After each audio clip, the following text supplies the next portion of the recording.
hablar sobre las invisibles de la generación del 27, que es un libro resultado de una investigación que hizo como un proyecto de grado acá. Bueno, pues buenas tardes a todos. Feliz de volver a la casa, porque es volver a la casa realmente. Sí, efectivamente, este libro salió es el resultado de mi proyecto, mi trabajo de grado aquí en la Javeriana, y me pareció genial que Miguel me invitara a compartirlos con ustedes. Yo sé que ustedes están viendo crítica, y de pronto al final en las conclusiones vamos a enlazar unos conceptos de crítica, porque este trabajo no solamente se trata de arqueología literaria, que pueden enterrar esos nombres y todo eso que ya les contaré, pero también para poder decir qué pasó con ellas, hay también un trabajo valorativo. Y entonces, por supuesto, les seguiré hablando de ello a medida que vaya transcurriendo la presentación. Entonces yo me encontré con que había varias escritoras publicando obras al mismo tiempo que los poetas de la generación del 27, y que solamente hay unos cuantos nombres que aparecen en las antologías de la época, y esos nombres aparecen de manera muy marginal, muy marginal. Entonces ellas vivieron, escribieron y publicaron en las primeras décadas del siglo XX en España, y muchas fueron poetas, otras novelistas, otras ensayistas y traductoras, y algunas inclusive editaron sus obras en las mismas imprentas en que publicaban los de la generación del 27. La pregunta es ¿por qué, si se sabía de ellas, si se conocía un poco de su obra, no fueron incluidas en alguna de las antologías? ¿Qué les pasamos? Entonces, pues ahí están antologías que existieron, y realmente en la mayoría de las antologías aparece Josefina de la Torre. Ahora les voy a mostrar un cuadro que saqué como de resumen. Josefina de la Torre, Ernestina Champurcín, Concha Méndez y Rosa Chacel.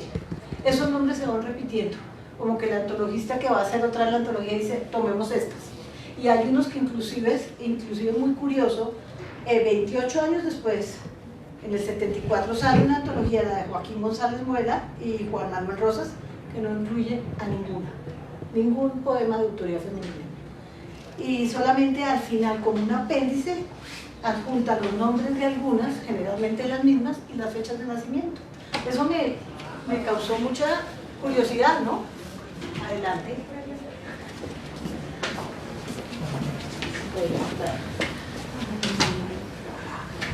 Bueno, les estaba contando pues que soy egresada de aquí, que seguramente fui compañera de algunos de ustedes, y que vengo a compartir el trabajo que es producto de mi grado, y que Miguel me invitó a compartirlo con ustedes, para los que llegaron. Entonces, si quieres pasarla. Mira la presencia en las antologías, en cuáles sale y quiénes. Entonces, las que ya nombré, para que miren. Josefina de la Torre sale en 4, Ernestina sale en 5, y así. Concha Méndez, si quieres, esto es como algo ilustrativo, ¿no? Para firmar mi cuestión. Rosa Chacel y Pilar de Valderrama. Con Pilar ocurrió una cosa muy curiosa. Pilar la conocen más por ser la Guiomar de Machado, a la que le escribía las cartas, que por su trabajo como poeta. Entonces, esa reivindicación también es importante, ¿no? Buenas tardes. Buenas tardes. Últimamente, como a partir como la mitad del siglo XX, ya salió esta antología donde incluyeron algunos otros nombres. Ya está Elizabeth Mulder, Carmen Conde, Cristina de Arteaga, María Teresa Roja de Tagores, Ana María de Cajijal y Ana María Martínez Agui, distintas de las mismas de siempre. Gracias a Dios, ahora a raíz de un movimiento que ha habido y un documental que se los recomiendo ver en YouTube que se llama Las Sin Sombrero, sin ellas la historia no estaría completa, de RTV de televisión. Ha habido un interés por averiguar de ellas, inclusive son las poetas españolas actuales las que están mirando a sus antecesoras, y hay una antología interesante que a mí me sirvió mucho para mi investigación, la de Pepa Merlo, que se llama Peces en la Tierra, que saca poemas de muchas de ellas, sin ningún trabajo de crítica, que creo que es lo que está por hacerse. Y creo que está por hacerse no solamente para esta, sino en Colombia y en Latinoamérica, y ese es el trabajo que nos queda. Y esto que yo hago es como una invitación a que pensemos en eso y a que miremos que esa podría ser una posibilidad de trabajo para nosotros. Bueno, entonces aquí siguen las antologías, y yo sí quiero nombrarlas a todas, las que encontré, porque a medida que pasa el tiempo se han ido encontrando algunos nombres, y las voy a leer en voz alta porque es bueno que los nombres ya empiecen a resonar. Entonces, con la esperanza de que de este ejercicio surjan preguntas de cuyas respuestas pueda ocuparse aquellos a los que este asunto conmueva o inquiete, las nombro. Gloria de la Prada, 1886-1951. Pilar de Valderrama, 1898-1979. Lucía Sánchez Aornil, 1895-1970. Rosa Chacel, 1898-1994. Concha Méndez, 1898-1986. María Luisa Muñoz de Buendía, 1898-1994. Cristina de Arteaga, 1902-1984. María Teresa de León Gori, 1903-1988. María Segara Salcedo, 1903-1993. Elizabeth Müller, 1904-1987. Ernestina de Champoursín, 1905-1999. María Teresa Roca de Togores, 1905-1989. Carmen Conde, 1907-1996. Josefina de la Torre, 1907-2002.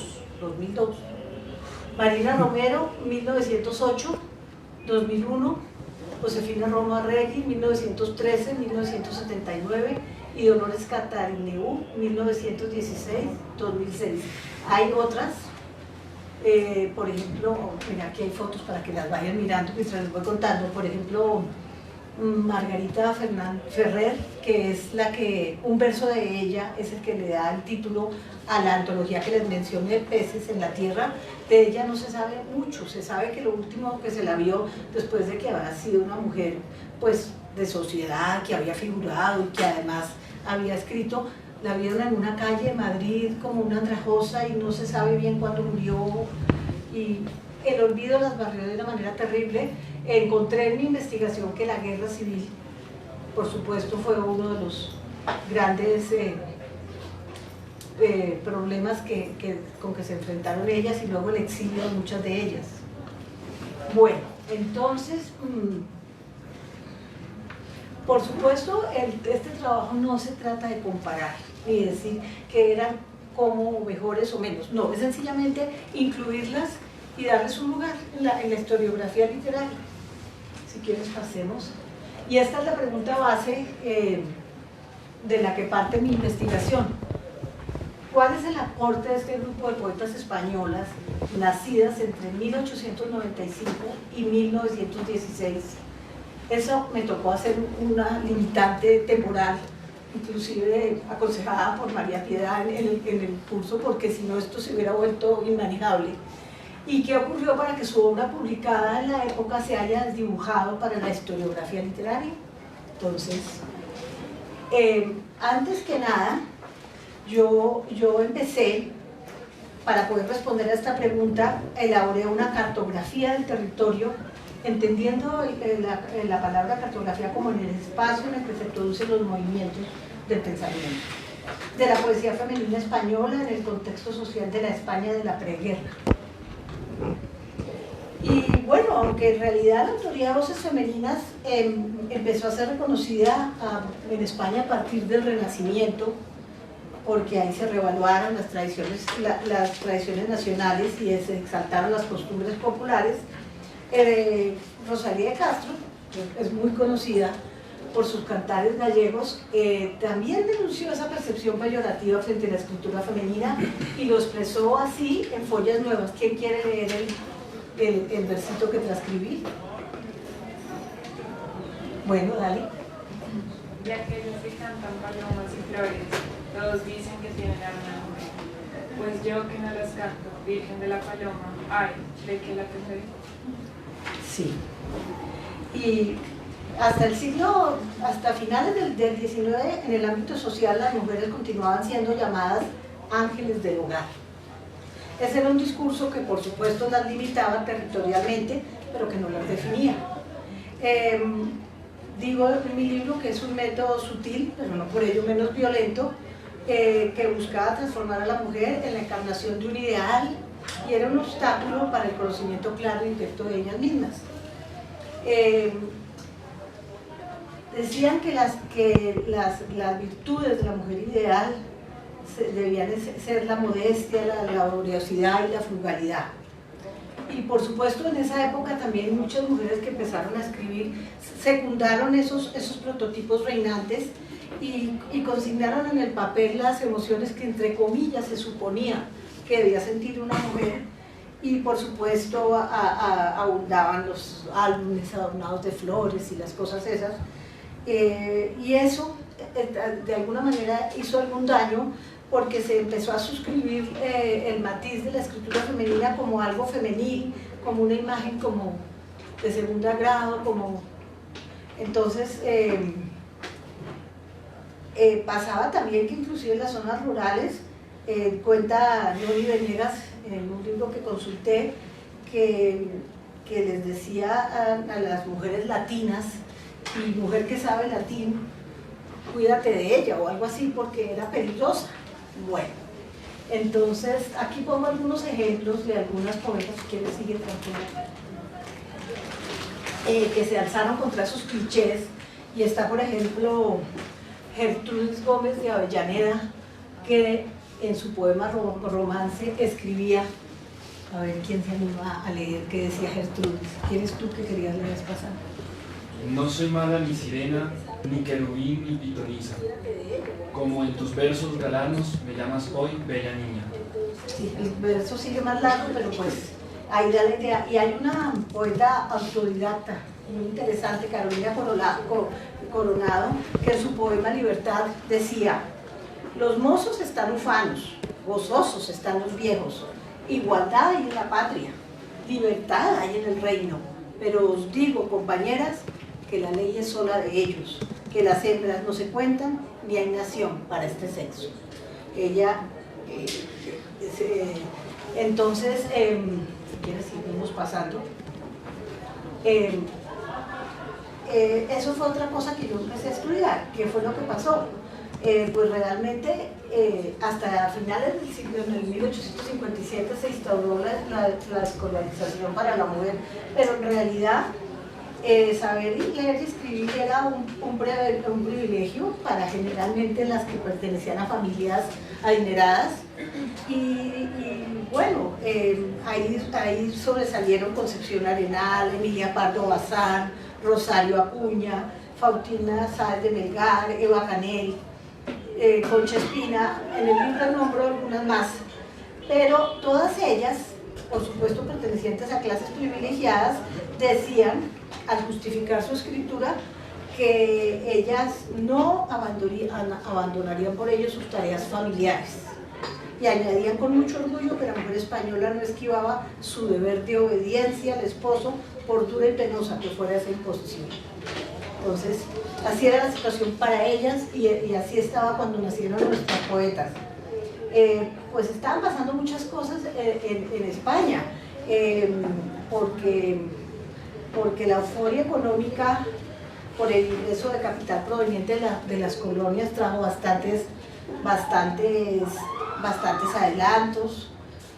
Por esa época pues surgió la generación del 98 que tanto queremos, que se preguntó tanto por el ser nacional y todo esto, y pues recordemos que a esta generación nos lo presentaron poetas tan insignes como José María Martínez Azorín, como Unamuno, como Pío Baroja, como Machado, los dos hermanos. Bueno, entonces, que tampoco los quiero cansar. Aquí pues hablo un poquito de lo que estaba pasando, se redujo el analfabetismo femenino, y ya más adelante, en el 33, la mujer pudo votar por primera vez. Y la mujer se inauguró entonces, en la Segunda República, la posibilidad de considerarse un sujeto más libre, comenzó a involucrarse en la vida artística y cultural, aparecieron mujeres cosmopolitas, independientes, y ya se empezó a imponer fórmulas, si quieres pasar, a imponer fórmulas como escritora, pintora, y todavía se debatía entre poetisas y poetas, y aún sucede. Entonces ahí ya surgió una generación de mujeres muy interesante, que fue la del 14. Ellas generalmente muy comprometidas políticamente, periodistas, y que fueron además las que ayudaron a contribuir para que la mujer recobrara la palabra. Y hay figuras como Victoria Kent, Margarita Nelken, María de Maeztu, Clara Campoamor, María Lejagarra, María Goiri, Carmen Baroja Neisi y Carmen Burgos. Muchas de ellas fueron maestras y mentoras de las autoras que nos van a ocupar. Les voy a contar un poquito, a recordarles un poquito que también por esa época, anterior a la Guerra Civil, habían intelectuales de la talla como Pablo Picasso, Joaquín Sorolla, Ramón Casas, Ignacio Zuluaga, Daniel Vázquez, Antonio Gaudí, Enrique Granados, Isaac Albéniz, Manuel de la Falla, Luis Buñuel, Santiago Ramón y Cajal, que fue el ganador del Premio Nobel de Medicina en 1906. Y en el mundo literario pues surgió la generación del 27. Ese nombre pues todos lo sabemos aquí, que salió de un evento que ellos están haciendo. Bueno, entonces eso no lo vamos a repetir, pero sí recordémoslos y leámoslos mucho, disfrutémoslos mucho. Entonces pues aquí están Damaso Alonso, Jorge Guillén, Rafael Alberti, Federico García Lorca, Gerardo Diego, Pedro Salinas, Luis Cernuda, Vicente Alexandre, Manuel Antonio, Emilio Prado. Se han ido añadiendo algunos más a la lista. Bueno, las características de su escritura, que las hemos estudiado, las ostentan también algunas de estas poetas, y las voy a detallar cuando hable de ellas. Entonces, ya vamos a empezar a hablar de las sin sombrero. Entonces, ese fue un grupo de pensadores y artistas que se decidió a manifestar públicamente su rechazo a la restricción social, ideológica y cultural, y pues en su rebelión, que fue una especie de performance en que se quitaron el sombrero y lo botaron por la calle del Sol en Madrid. Fue un escándalo, las llamaron sinvergüenzas, vagabundas, de todo, pero ahora es un símbolo. Y a ese grupo pues estamos incluyendo a todas las demás. Entiendo que Federico García Lorca marchó con ellas, y que hubo otro par de compañeros, porque ellos eran amigos, algunos se casaron con ellas, otros fueron amantes, etc. O sea, hubo relación con ellas, y por eso la pregunta es, ¿qué pasó? Bueno, entonces, pues ahora ya el calificativo de sin sombrero, como les conté, se convirtió en un símbolo liberador y representativo de estas pensadoras. Bueno, ya dije que ellas son deudas de las del 14, ya dije también que de sus compañeros de generación, pero aquí voy a hablar de la ruptura de los lenguajes estéticos, que ellas también estuvieron trabajando en eso, también manifestaron militancia, exploración y experimentación, conocían las vanguardias, y también resolvieron su poesía, igual que como hicieron los del 27, una convivencia entre tradición y renovación. y también lo erudito y lo popular. Muchas de ellas también escribieron romances, como García Lorca, y pues eso fueron como sorpresas que me fui encontrando en el camino. No fue fácil. Los libros se consiguen en la Biblioteca Nacional de España, no los dejan sacar. De algunas de las que analicé logré entrar a la biblioteca con el carnet especial de escritor y que me dejaran sacar un PDF y pagar. Y bueno, el de la otra, bueno, más adelante les cuento cómo conseguí los libros de las que analicé. Y yo encontré en su poesía que sí hay afinidades y coincidencias estilísticas en cuanto con sus compañeros de generación. Y entonces voy a dar unos ejemplos de lo que encontré como para ilustrar. Concha Méndez tiene un corte ultraísta en la primera etapa de su poesía. También fue ultraísta en algún momento de su evolución, la poesía de Lucía Sánchez de Sadornil. Ella es una de las poetas que elegí para hablar, para adentrarme más críticamente en su trabajo. Mientras que ella estuvo, ella no publicó nada. Solamente le publicaron en revistas, pero ella nunca sacó. Ahora sí salió el libro de las poesías que se recogieron, un libro de su obra. Entonces, por ejemplo, Rosa Chacé, con enardecido surrealismo, pero escrito como en la forma clásica de un soneto, decía, a ver quién quiere leerlo. A mí me encantó oír la voz. Gracias. Tú que fuiste sirena y golondrina, tú que escondiste cielos en tu alcoba, tú que oíste la música que roba, sus sueños ves y la borras la empinas. Sal de esa oscura gruta, muy cortesina, como caverna de medrosa loba, y al sol embalsamado que te arroba, sembrado por tu mano, se desnuda. Gracias. Ellas también amaron a poetas como Góngora, Garcilaso, San Juan de la Cruz, Lope de Vega y Quevedo.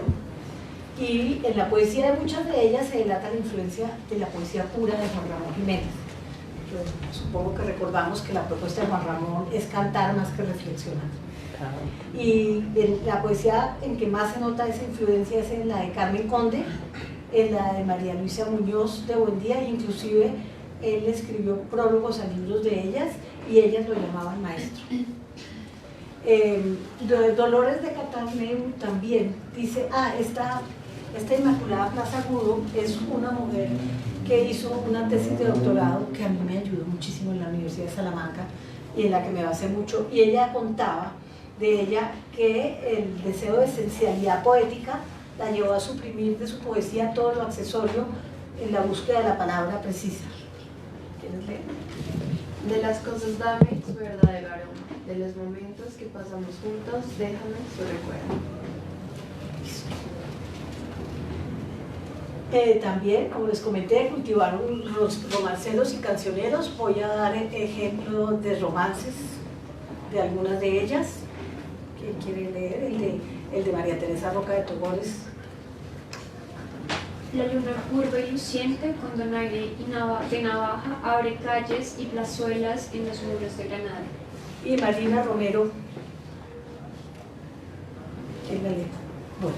Que negra la noche canta, que negro canta el silencio, que negra la luz parece, que negro saben tus besos. Que blanca la luna marcha, que blanca se queda el cielo, que blanca el agua se mece, que blanco murmura el viento. Bueno, entonces aquí hay un poema de Pilar de Valderrama precisamente que expresaba cómo le era difícil enfrentar el statu quo y lo que ella estaba sintiendo interiormente. Entonces ella dice en Huerto Cerrado, por fuera la vida y yo aislada dentro, sobre el viejo mundo, en mi mundo nuevo. Concha Méndez, lo mismo que Lorca o Alberti, se inspiró en la tradición popular y en su poemario Canciones de 1930 da un vuelco muy provocador al papel convencional de la mujer de entonces. Y no me quedaré en tierra, no me quedaré, no, amante, que me han hecho capitana de la marina mercante y he de marchar en un alba con los mares por delante. Ella era la que se iba, al revés de que era el hombre y la mujer la que esperaba. Ya eso era bien retador. Bueno,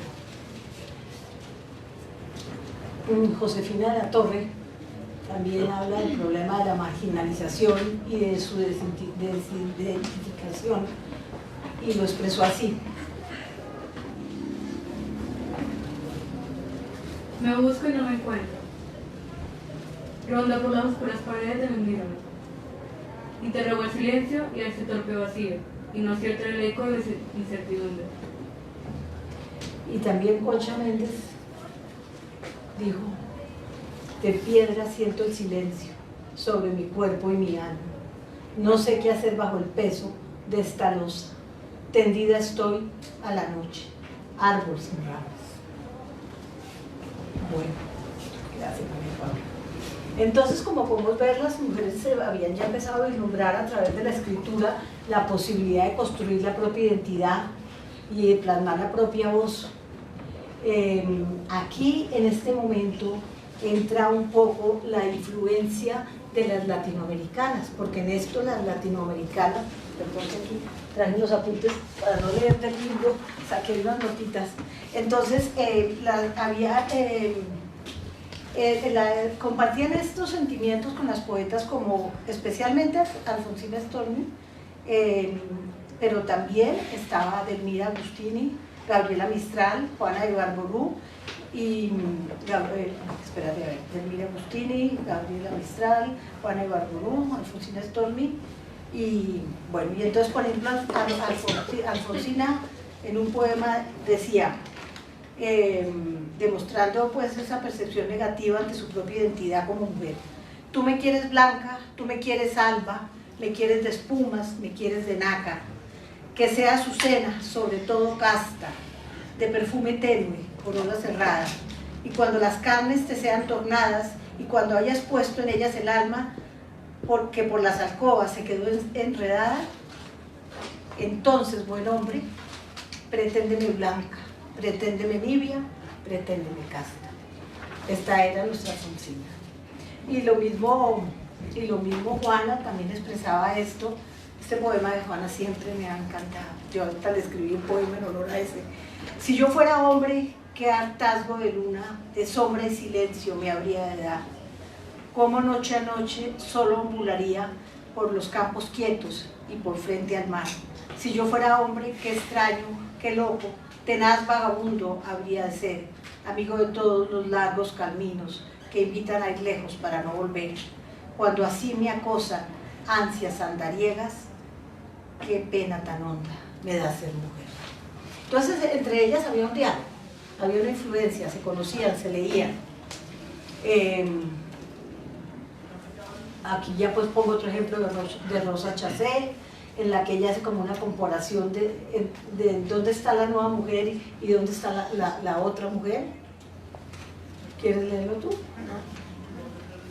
Entre el café y el humo de pitillos y 100 aulas con libros amarillos y nieve y sangre y barro por el suelo. Pero tú, la resguardada por el velo de tus cristales de lucientes brillos, pasabas, seria y pura, en los sencillos compases de tu fe y de tu consuelo. Bueno, entonces también, eso ya entra un poquito a hablar de otro tema. Para poder mirar ese espacio y hacer esa cartografía de la producción de la poesía hecha por mujeres, yo me basé un poquito en la estoy adelantando. Sí, en la mirada rizomática de Deleuze. Ustedes recuerdan la idea del rizoma, que es como el pasto que se va extendiendo. Ahí más adelante hay una gráfica con la que yo me logré entender qué quería decir eso, porque Deleuze es cosa seria. Bueno, pero se pudo constatar a través de todo esto que se estaban contestando unas a otra, se puede explorar la literatura de autoría femenina de España en esa época y descubrir que sí había una línea de producción de autoría femenina que no ha sido lo suficientemente vista. Bueno, si quieres, creo que ahora viene la... Entonces, yo propongo, es un atrevimiento mío, pero un nuevo modelo historiográfico que permita una mirada rizomática, tal como la hablan Deleuze y Guattari, en la que no se establezcan jerarquías.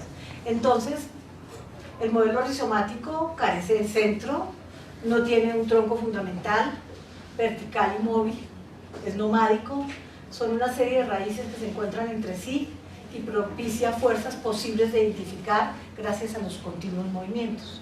Y en el arborescente, el modelo arborescente, que es el que usamos para el canon y para todo, pues está el tronco principal, es horizontal, es estático, es jerárquico, perdón, es vertical. Reconoce la diversidad a condición de someterla a una identidad primera y hay una oposición entre contrarios.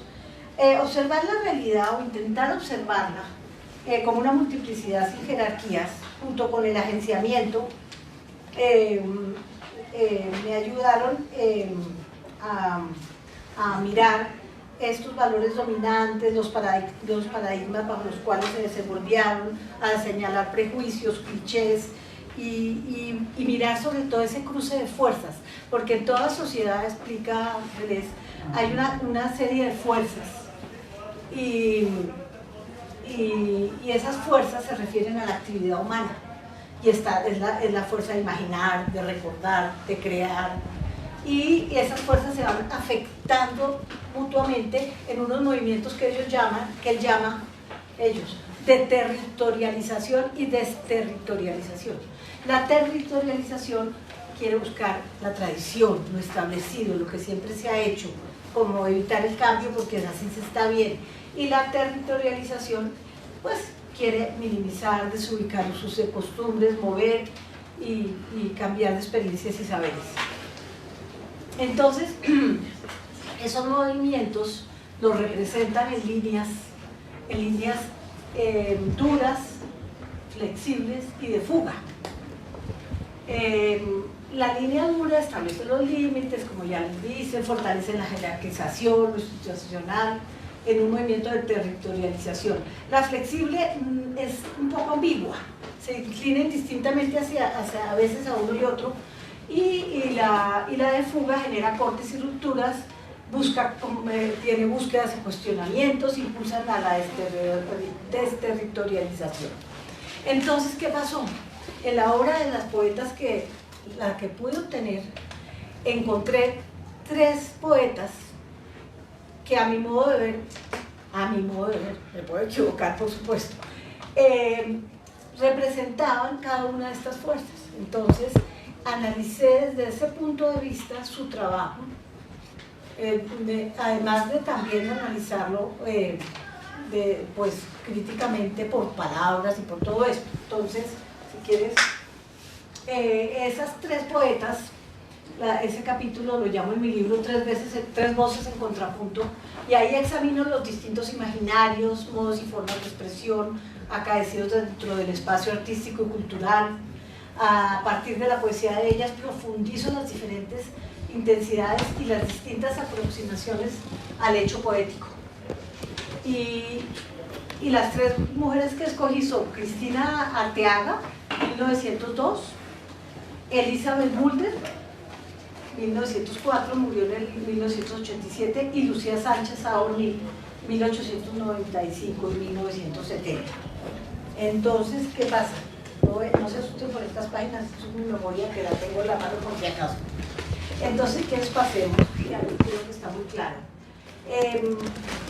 Como herramienta metodológica, como les conté, usé el agenciamiento para poder delinear las diversas vertientes creativas de estas poetas. Y poder, como mi objetivo era establecer, de acuerdo a la forma y al contenido de los poemas, a cuál de las líneas, dura, flexible o fuga, podría relacionarse su obra. Bueno, si quieres. También me basé en Raymond Williams, ¿te acuerdas que lo leímos juntas en la clase de Jeffrey?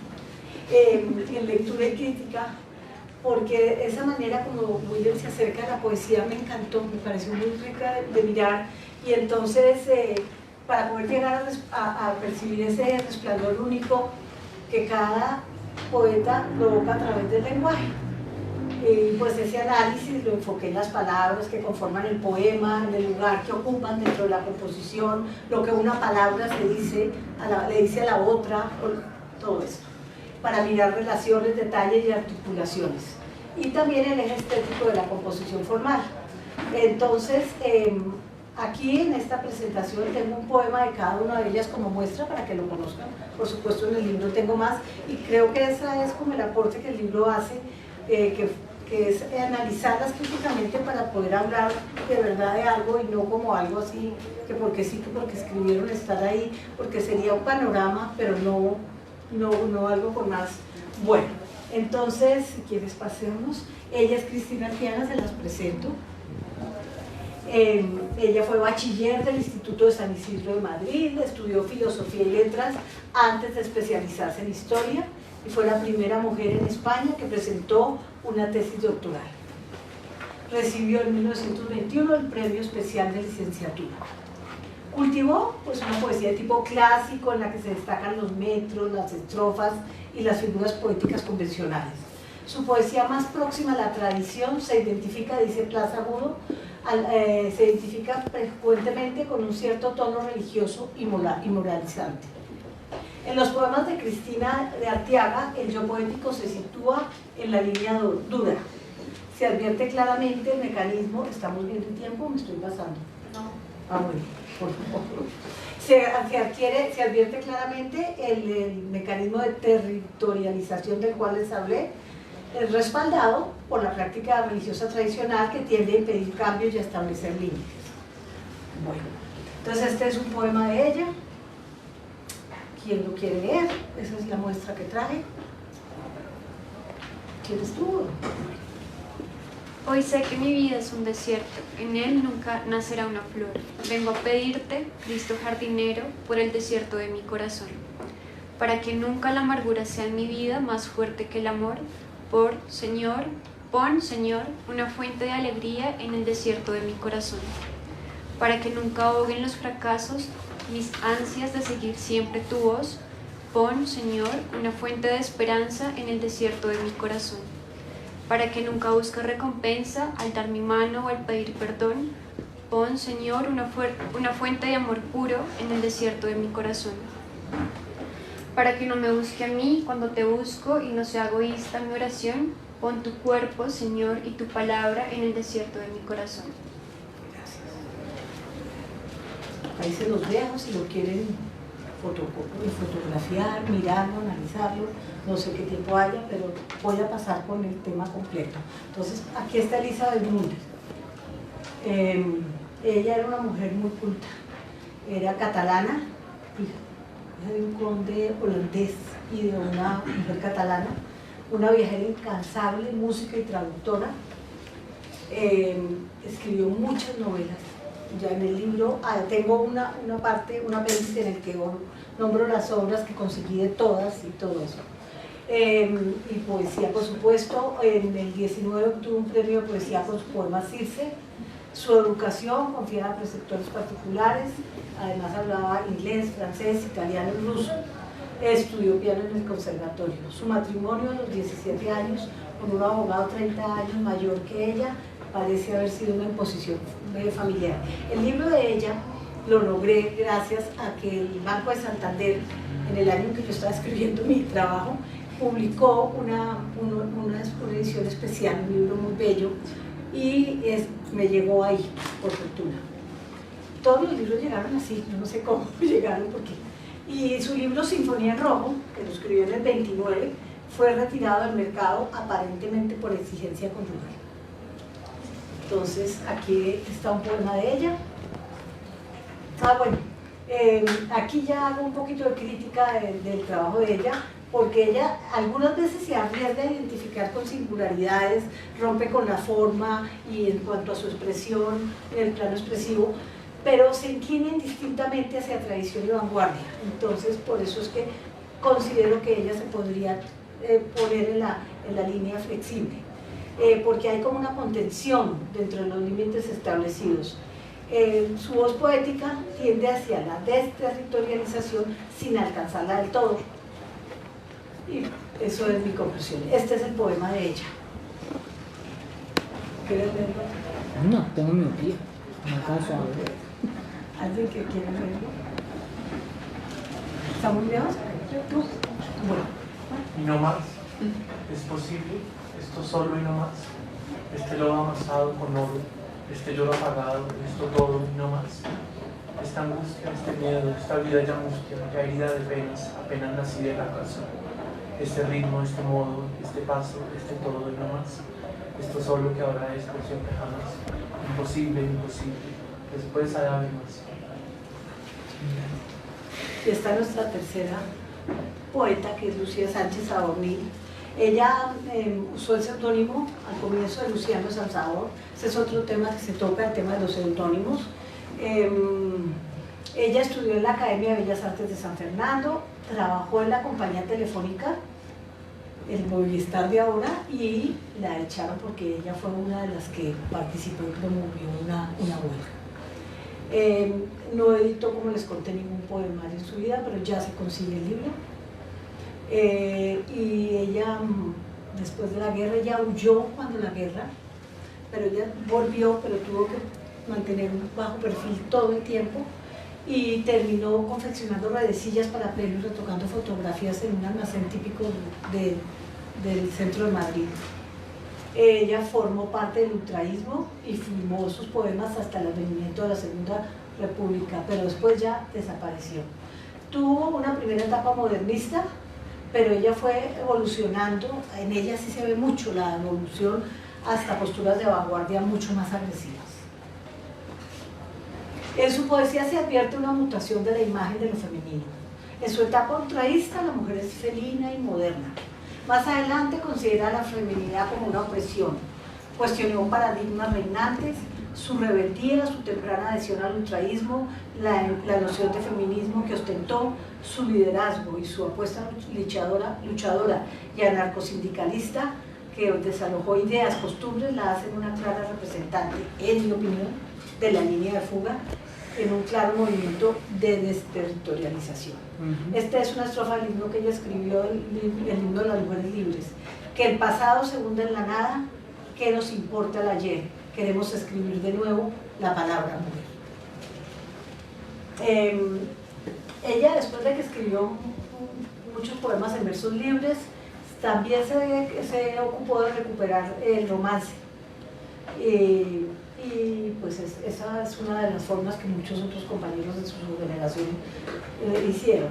Y vamos a analizar, porque es un romance muy largo, un fragmento que evidencia el compromiso y la militancia de la poeta.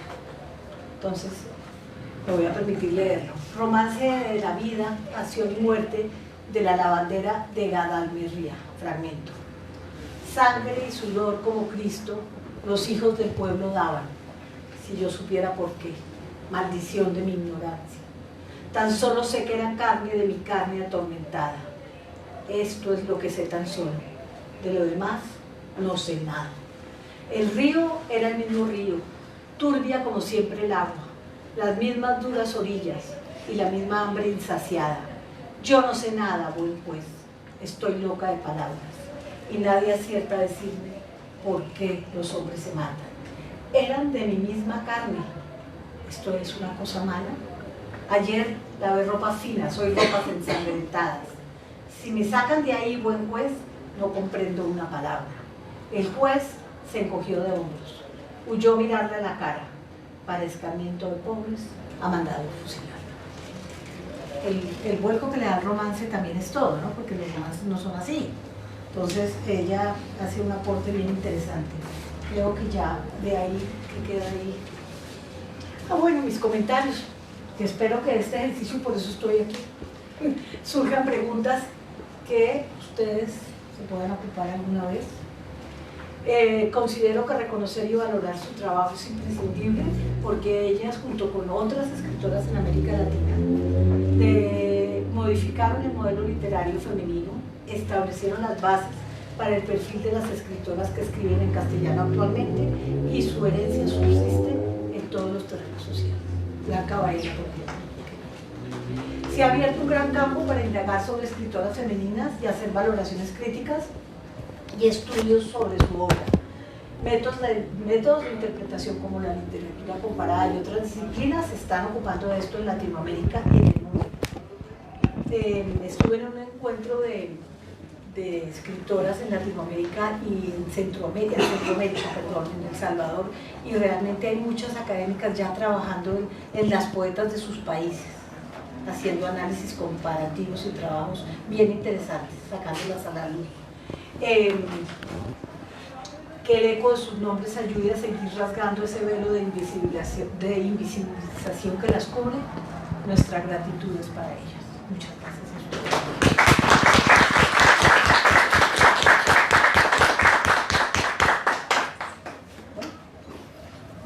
Oigo comentarios, preguntas, lo que quieran. No pregunten mucho porque me dan nervios, pero...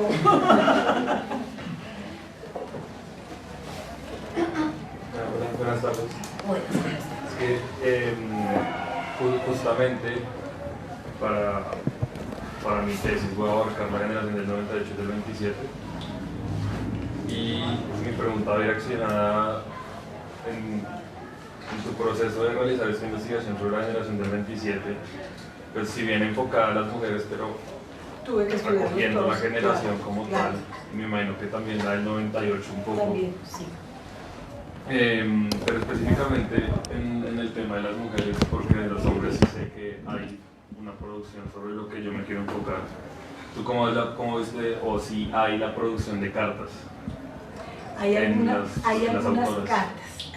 cartas, te voy a nombrar, pero no hay muchas, pero sí hay algunas cartas que se están recogiendo, espérate aquí. Yo conocí en Cuba a Aitana, la hija de Rafael Alberti, y pues hija de María Teresa León, y ella, por ejemplo, tiene cartas de su madre, y por ahí se pueden conseguir cosas. También Carmen Conde sí tiene muchas cartas. Hay un libro El segundo de la Sin Sombrero, de Tania Bailó, que habla de las cartas de Carmen Conde. El dato, pues si quieres te lo doy porque yo tengo el libro, con mucho gusto, pero Carmen Conde cuenta mucho, y Carmen Conde parece ser que ejerció un importante papel, porque Carmen se siguió con todas las que se fueron al exilio, que la mayoría se fueron al exilio, se siguió carteando con ellas. Y creo que las cartas de Carmen Conde podría ser una buena información para ti.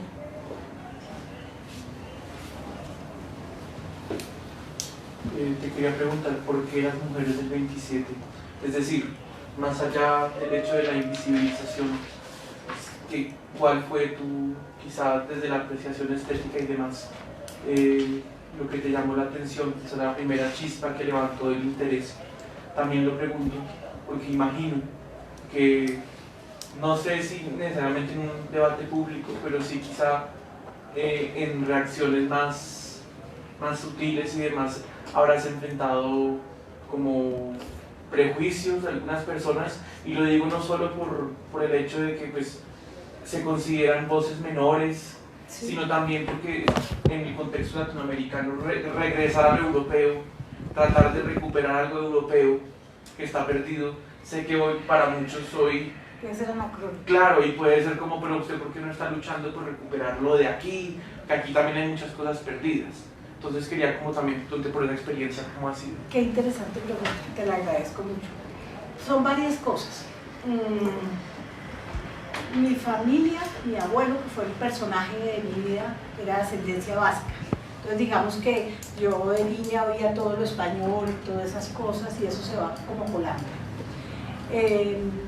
Por otro lado, me pareció muy curioso que en una clase, ya hace tiempo, porque yo esta carrera la hice como en 4 etapas. Empecé por ahí por los años 80, tuve que interrumpir porque me casé, etcétera, volví a la universidad, y entonces no voy a decir en qué año sería, porque después en los 90 volví, y luego en el 2000 volví, hasta que al fin la logré sacar, ya como por no irme con este sueño entre la mochila. Entonces en una de esas clases que hablaban de la generación del 27 y del 98, cosa que ya no ocurre, entiendo que ya las están nombrando, no nombran a ninguna mujer, y a mí me pareció curioso. Esa fue como la primera pregunta, y eso tan curioso. Ahora, si quieren que les cuente algo loco, mágico que si ustedes escriben seguramente tienen esa sensibilidad. Yo me empecé a soñar con una cantidad de mujeres. El sitio donde escribo da contra, donde quedaba antes Bahía, contra la montaña. Ahora me pusieron unos edificios, pero en mi sueño no aparecían los edificios, aparecía la montaña solamente y estas mujeres bajando de la montaña. Yo me empecé a soñar con esas mujeres mucho, yo no entendía eso. Y casualmente me encontré con ese documental y casualmente empecé la clase de proyecto de trabajo de grado con María Piedad y todo se confabuló. Y dije, bueno, lo voy a hacer por eso, y sentí como un alivio, como que lo tenía que hacer. Pero no hay una sola lógica tampoco. Y seguramente lo que pueda seguir haciendo, porque me encantó hacer esta arqueología literaria, es empezar a buscar las mujeres nuestras también. Eso seguramente sea lo que venga, aunque eso ya se ha hecho. La Universidad Nacional tiene unos trabajos interesantes y de eso se ha hecho, y pude darme cuenta que comparado con otros países como los de Centroamérica, hemos hecho más.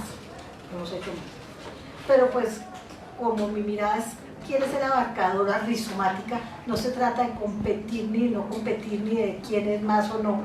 Y ahí también al final cuestiono un poquito el canon y el concepto de generación y cómo se puede aplicar. Ahí yo me hago preguntas para que nos las hagamos, ¿no? Gracias. Bueno.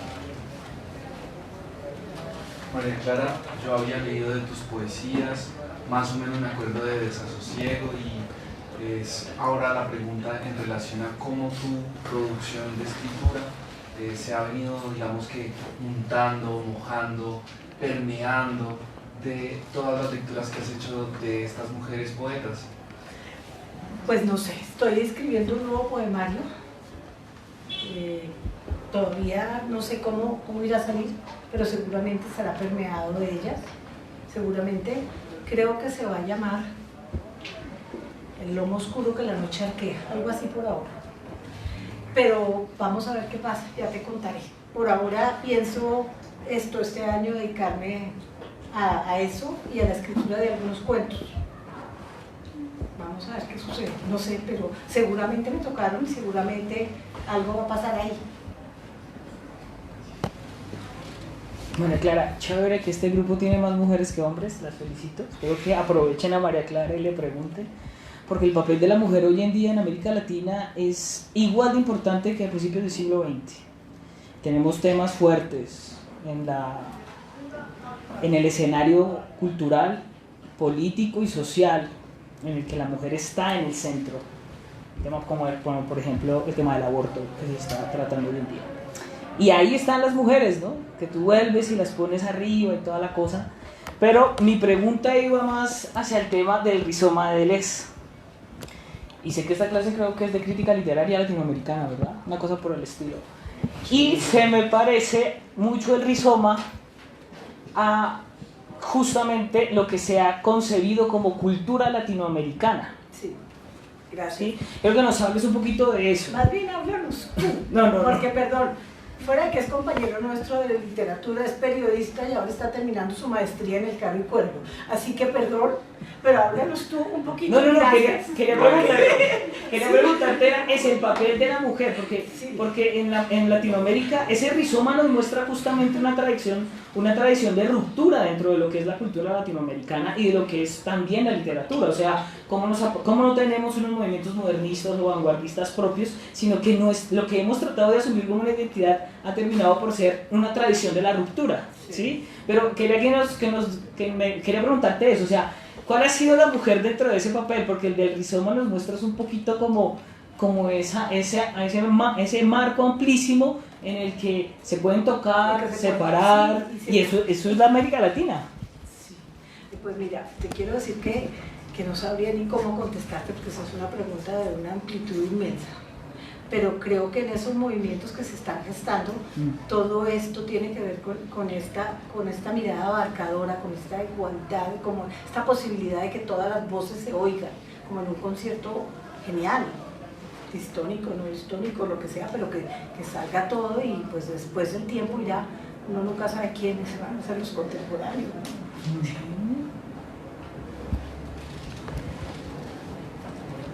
Ya me dio susto que me pregunte más, así que muchas gracias a todos.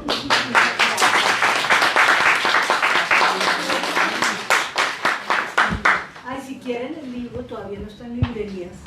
Yo sé que uno estudiante nunca anda con plato, pero si quieren traje unos y si no pues